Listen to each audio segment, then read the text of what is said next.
Dart Development is one of Michigan's leading companies. Each month, Dart draws attention to other Michigan businesses who contribute to our economy. Marsha Zimmerman is here with this month's honoree. Nice to see you. Nice to see you, too. Thank you for having us. You feeling optimistic these days? I am. I'm very hopeful. You know, Dart Development has a business park here in Lansing.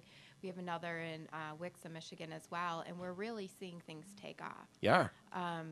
You know, about 2 years ago, we saw a lot of vacancy in Wixom, and now, just in the past few months, we've really leased up the majority of our space. And when you see that kind of happening in Southeast Michigan, it kind of speaks for what's going to happen everywhere else. Boy, am I relieved to hear you say that. We like good news around this table here. We do. Who is your Dart Development difference maker sitting right next to you here? This is Suban from Capital Gains Media.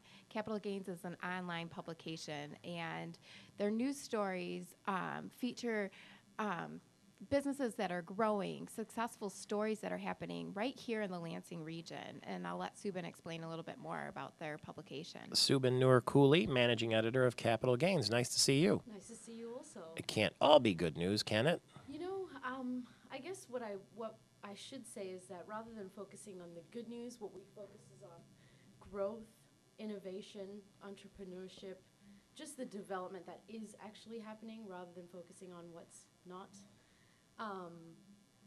Our bent is really to try to find the stories, the people behind the innovation, and the new businesses that are opening, small to mid-size, you name it. So ultimately, it's people that are driving the economy. Right. And we like. I mean, somebody's got to go out there and throw the dice, right? Right.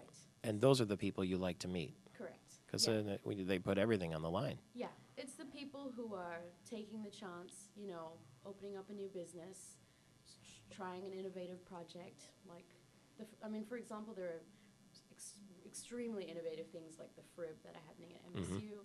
But then we have, you know, eclectic art tattoo gallery that opened up on the street from you, and it's definitely innovative in that it's a art gallery tattoo space.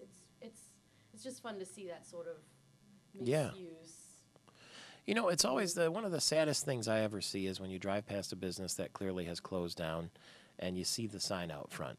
And you think, you know, the people that started that business carefully selected the sign, and they did the styling, and they came up with the name, and they sat around the kitchen table probably and bounced all the ideas off. They had all the hope in the world that it was going to work, and their own resources probably for the most part. Right. That always makes me sad. You know, there will always be businesses that do well and those that don't. For us, it's really about the people taking the chances. So what do they have in common?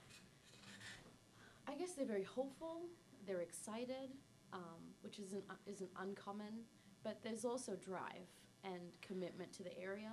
I think a lot of these, what we're seeing is people who love Lansing and are actually, their businesses are entrepreneurial enough or innovative enough that they could be somewhere else, and they're choosing to invest in the region, which is important to us because why? You know, that's the question we ask, and it's nice. It's nice to see that they have a commitment to where they were raised. Well, when people come to the state capitol from anywhere in the state, because we're on stations all around the state, they expect something exciting, don't they? When they come to the capital region? Yeah. Sure. And I think we're delivering. When you think of some of the state capitals around the country, like Indianapolis or Madison, Wisconsin, Austin, Texas, those are cities that everybody loves to go to. Right. And Lansing is getting there. I definitely think so. For myself, not being a Michigan native, I, invested in a home in the Lansing region, and it was baby steps, but I first moved here, I thought, well, it's cold. And I'm not used to that, but other than that, there's such an excitement here, I think. Well, you've lived all over the world, so we're glad to have you here. Thank you. What do you make of Verge Panero? You know, I don't know Verge very well. I've met him twice, and he seems nice. Okay. What's the web address? Web address is www.capitalgainsmedia.com. Capitalgainsmedia.com and dartdevelopment.com if you want to nominate the next Dart Development Difference Maker. Thank you very much, and we'll see you later during the Mid-Michigan Business Wrap. Great, thank you. Television viewers, thanks for being with us. Radio listeners, stay right where you are. There's another hour of this on your dial. I'm Michael Patrick Shields.